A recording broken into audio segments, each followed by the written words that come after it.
Cette vidéo va vous faire gagner un temps fou si vous êtes un SaaS et que vous voulez faire en sorte que l'acquisition soit votre force en 2025.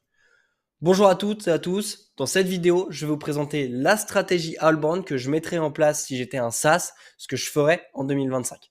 Alors, pourquoi je me permets de faire cette vidéo? Parce que ça fait plus de 2 ans que j'accompagne des boîtes B2B et 50 à 60% de ma clientèle, c'est justement des SaaS et on travaille sur des stratégies outbound pour faire en sorte de doper leur acquisition. Et donc, voici ce que vous pourriez mettre en place en vous inspirant des stratégies qu'on a pu développer avec des clients. Alors, il y a un point de départ qui est ultra important dans tous les cas, c'est la connaissance de vos personas, représentés par ces petits bonhommes.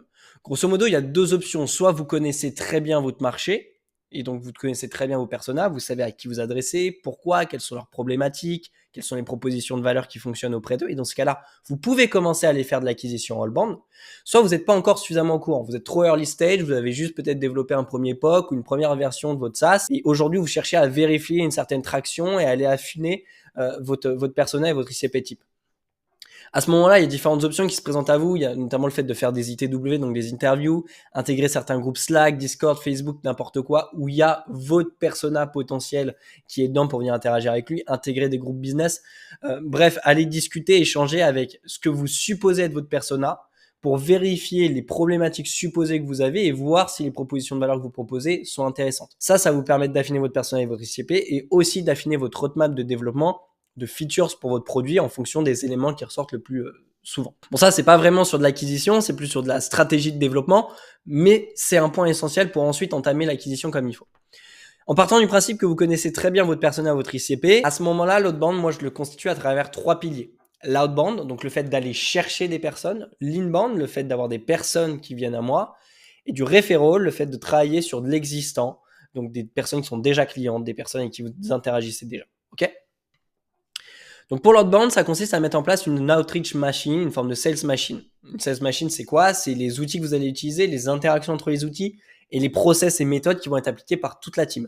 C'est très important de choisir et de définir les bons outils à l'instant T du développement de votre SaaS, de définir les interactions entre ces outils-là, justement, ce qui va être nécessaire, et surtout de définir les process. Comment on prospecte, comment on crée une liste, comment on va contacter telle ou telle personne, ok? Sur la partie inbound, donc le fait de faire venir du monde à vous, c'est donc la partie plus ou moins contenu, on va appeler ça, que ce soit sur des réseaux sociaux, du SEO, n'importe quoi.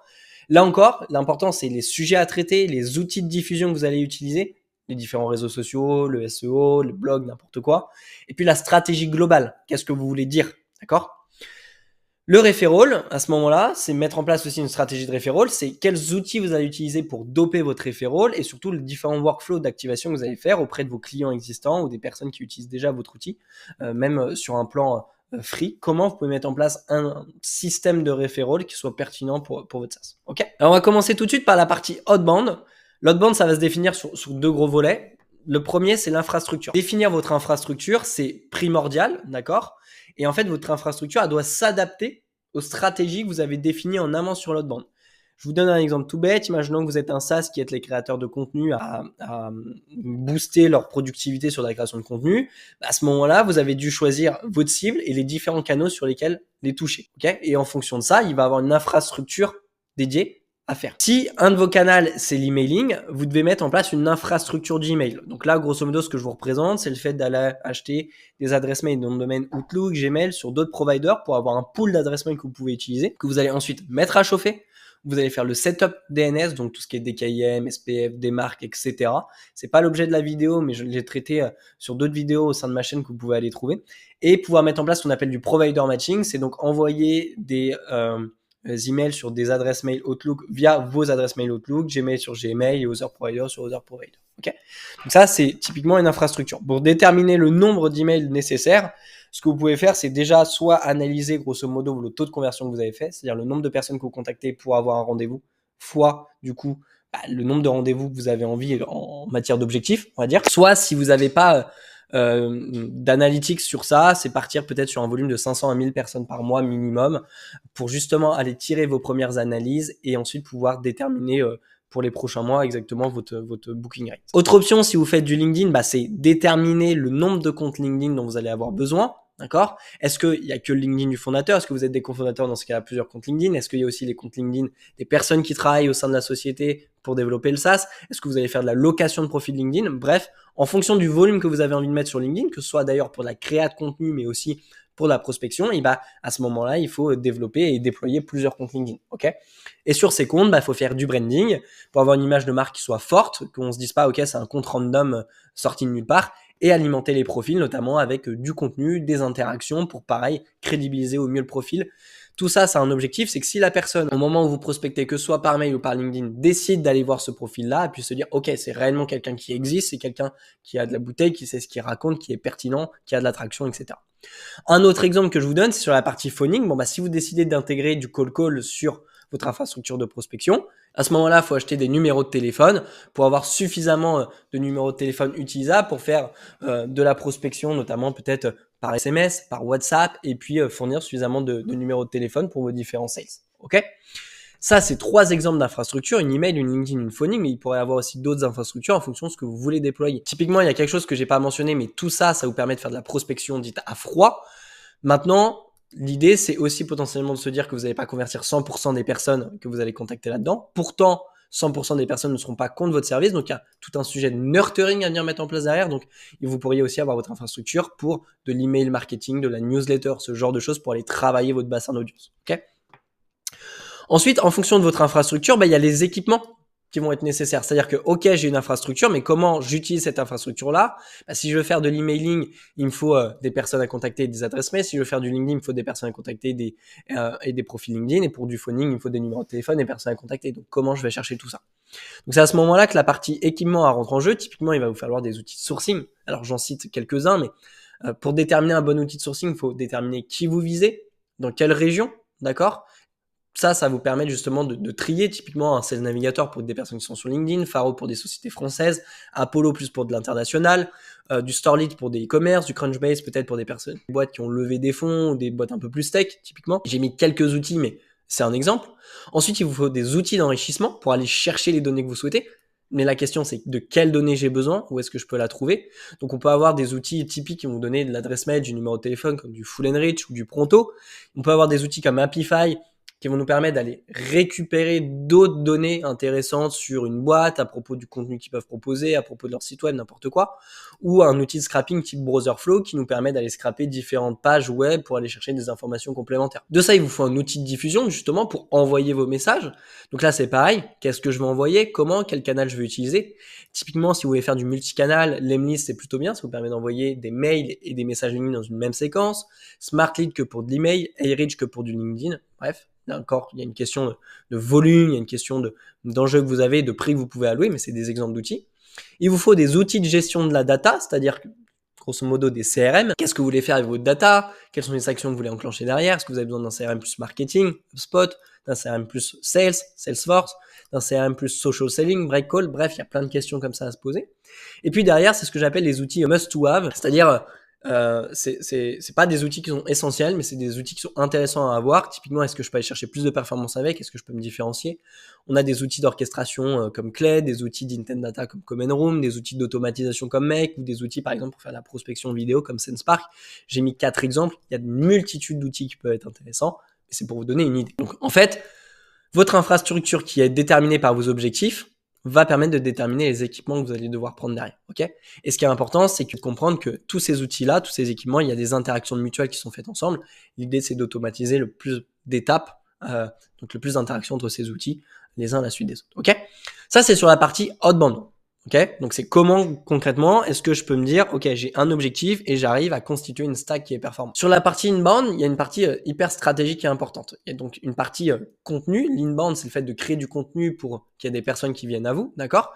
Qu'on peut d'ailleurs mêler à la prospection. Pourquoi? Parce que le contenu nourrit la prospection et la prospection peut contenir le contenu. Mais typiquement, ça peut donner quoi? Ça peut être, on choisit quelques canaux sur lesquels on va être présent parce qu'on a jugé que c'était pertinent, je sais pas, du YouTube pour de la vidéo, du LinkedIn parce qu'on s'adresse à beaucoup de boîtes B2B, une newsletter pour venir retargeter toutes les personnes qu'on prospecte et puis les personnes qui téléchargent des lead magnets, ça peut être un exemple. En fait, votre contenu, il va vous permettre d'avoir ce qu'on appelle du trafic indirect, des personnes qui vont aller sur votre site web, sur votre newsletter, c'est-à-dire que de par votre vidéo YouTube, vous n'allez pas avoir directement un call, vous n'allez pas avoir directement une inscription qui va être générée, mais vous allez avoir des personnes qui vont se renseigner sur votre site web, sur votre newsletter, d'accord? Ça, vous allez pouvoir capter les personnes qui sont venues sur votre site web, les personnes qui sont inscrites à votre newsletter pour ensuite les retargeter. Sur du LinkedIn, c'est pareil, on peut avoir de l'indirect qui vont venir sur votre profil LinkedIn, ça va être ensuite des abonnés qui vont engager avec vos différents contenus.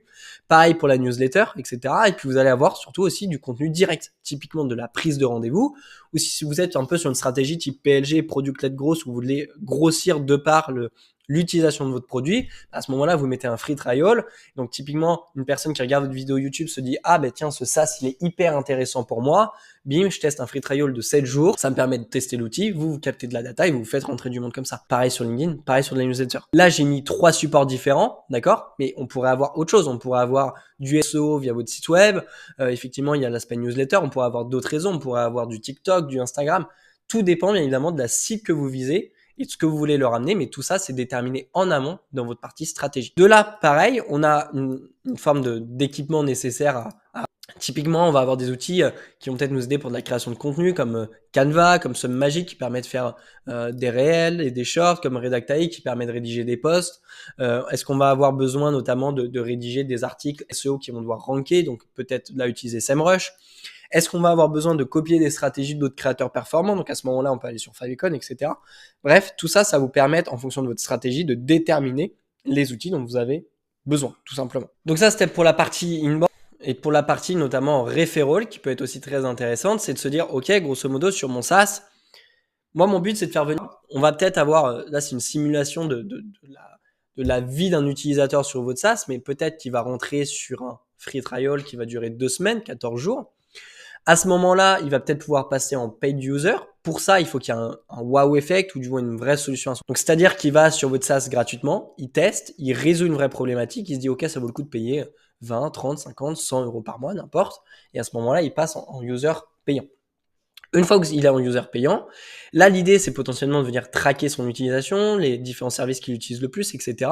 Pour ensuite venir rester en contact avec lui par email, sur WhatsApp ou SMS, ou directement sur l'application, mobile, ordinateur, qu'importe.